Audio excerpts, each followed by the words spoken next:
Article 3 कहता है, वही बात कहता है कि पार्लियामेंट के पास पावर है कि वो नई स्टेट फॉर्म कर सकता है। लेकिन देखिए आर्टिकल 2 और 3 में क्या डिफरेंस है। 2 बात करता था किसी फॉरेन टेरिटरी की, जो फॉरेन टेरिटरी आपने भारत में मिलाई है, और आर्टिकल 3 बात करता है विद इन टेरिटरी, यानी भारत के अंदर। भारत के अंदर आप चाहे तो दो, आपका मतलब पार्लियामेंट चाहे तो 2 या 2 से अधिक स्टेट्स को मिला के एक नई स्टेट बना सकता है, एक स्टेट को 2 या 2 से अधिक स्टेट्स में तोड़ सकता है, किसी स्टेट की बाउंड्रीज को चेंज कर सकता है, उसके नेम को चेंज कर सकता है। तो ये सभी राइट्स किसके पास है? ये सभी राइट्स पार्लियामेंट के पास है, और पास्ट में ऐसा कई बार हुआ है। अगर आप भारत को 1947 से पहले देखेंगे तो वो कुछ ऐसा था।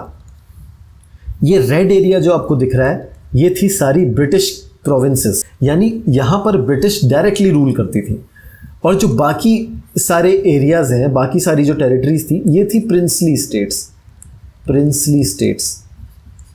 तो जब संविधान को फॉर्म किया गया, कॉन्स्टिट्यूशन को बनाया गया, तो एक टेम्पररी अरेंजमेंट किया गया।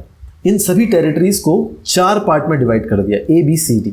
और ए में ये जो आपको रेड एरिया में जितने भी ब्रिटिश प्रोविंसेस दिख रहे हैं, उन्हें रखा गया पार्ट ए में, जैसे आसाम, बिहार, मध्य प्रदेश। पार्ट बी में डाला गया सारे प्रिंसली स्टेट्स को, जो बड़े प्रिंसली स्टेट्स थे, जैसे हैदराबाद। पार्ट सी में छोटे प्रिंसली स्टेट्स को डाला गया, और उन सब प्रोविंसेस को डाला गया जिन्हें उस समय अंग्रेज यूटीज की तरह यूज करते थे, यानी स्मॉल प्रिंसली स्टेट्स प्लस जो ब्रिटिश यूटीज की तरह यूज करते थे, जिन्हें कहा जाता था कमिश्नर्स स्टेट्स। तो ये रखे गए पार्ट सी में।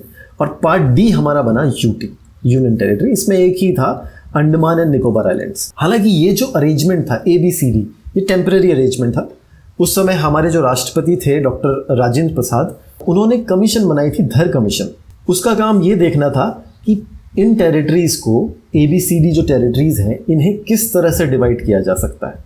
क्या इन्हें लिंग्विस्टिक आधार पर डिवाइड करना है? लिंग्विस्टिक का मतलब है भाषा के आधार पर, या फिर किसी और तरीके से। तो जब धर कमीशन ने अपनी रिपोर्ट सबमिट करी, तो उन्होंने कहा कि लिंग्विस्टिक बेसिस पे स्टेट्स का, टेरिटरीज का डिवीजन नहीं होना चाहिए। अगर आपको डिवीजन करना ही है तो आप एडमिनिस्ट्रेटिव ईज के हिसाब से करिए। लेकिन ऑलरेडी भारत के साउथ पार्ट से, साउथ इंडिया से, ये पहले से ही ये डिमांड आ रही थी कि लिंग्विस्टिक बेसिस पे भारत का डिवीजन करिए, लिंग्विस्टिक आधार पे स्टेट को रीऑर्गेनाइज करिए। तो फिर से एक और कमेटी बिठानी पड़ी, जिसमें खुद उस समय जवाहरलाल नेहरू, वल्लभ भाई पटेल, और उस समय जो कांग्रेस के प्रेसिडेंट थे पट्टभी सीतारमैया, इन तीनों ने मिलकर एक और कमेटी फॉर्म करी, जिसे JVP कमेटी कहा जाता था। लेकिन नतीजा फिर वही हुआ, लिंग्विस्टिक बेसिस को रिजेक्ट कर दिया गया। लेकिन इसके बाद एक ऐसी घटना घटती है जिसने भारत की पूरी डेमोग्राफी को ही चेंज कर दिया। और वो घटना क्या थी? देखिए, एक कांग्रेस के लीडर थे पोट्टी श्रीरामुलु।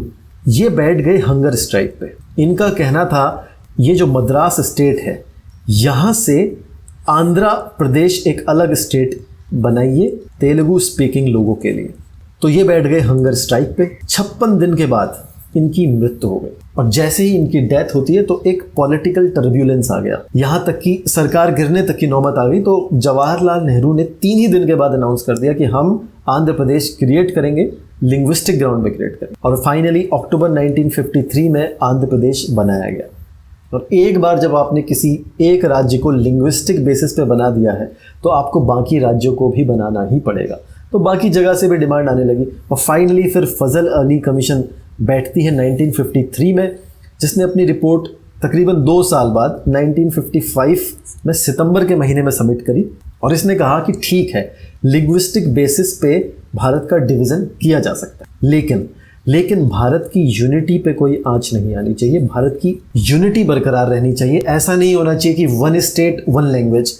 और फजल अली कमीशन ने जो भी अपनी रिकमेंडेशन दी थी, सरकार ने लगभग उसे मान लिया, और स्टेट रीऑर्गेनाइजेशन एक्ट 1956 पास हुआ, जिसमें भारत को 14 स्टेट्स में बांटा गया और 6 यूनियन टेरिटरीज में।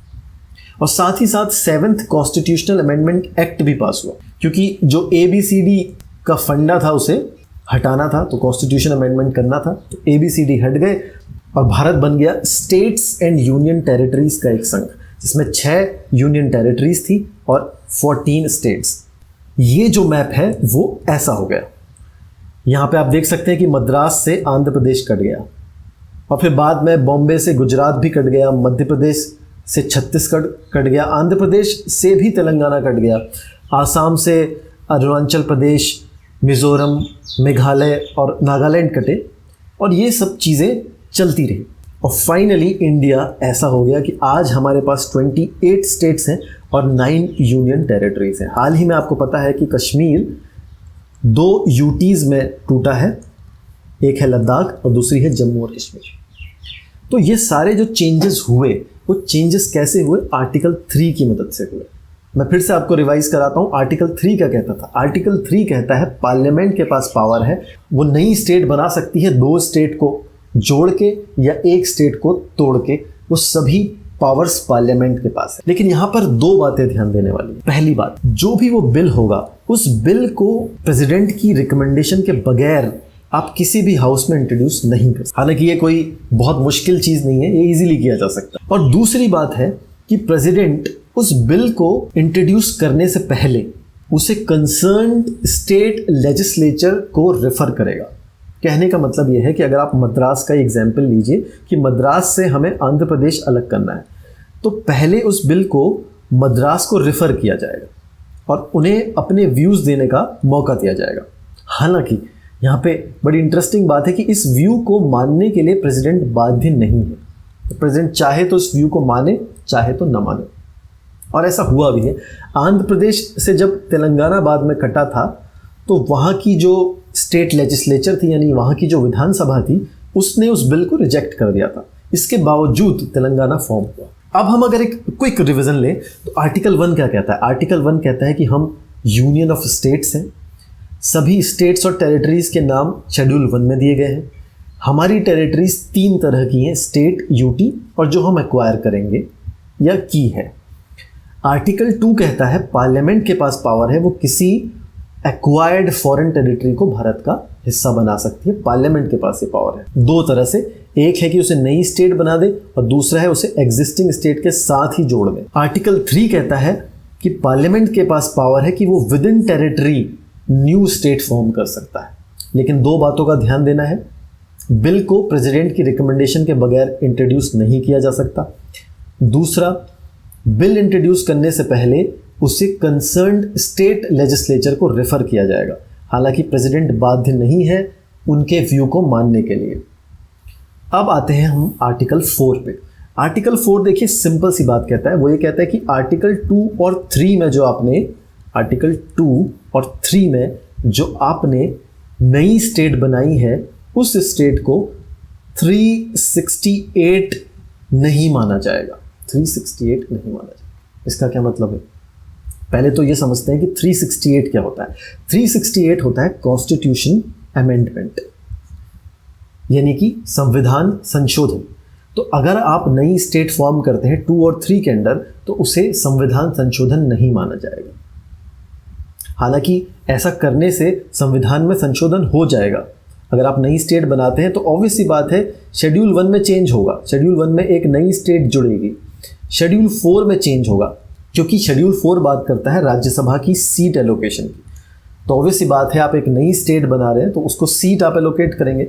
ये जो चेंजेस हो रहे हैं कॉन्स्टिट्यूशन में, ये कॉन्सिक्वेंशियल चेंजेस हैं, मतलब इन्हें कॉन्स्टिट्यूशन अमेंडमेंट ना समझा जाए। और यहाँ पर एक बड़ी छिपी हुई इंपॉर्टेंट बात है, वो ये बात है कि अगर ये संविधान संशोधन नहीं है तो ऑब्वियस सी बात है कि इस बिल को पास करने के लिए हमें स्पेशल मेजॉरिटी नहीं चाहिए, सिंपल मेजॉरिटी से काम हो जाएगा।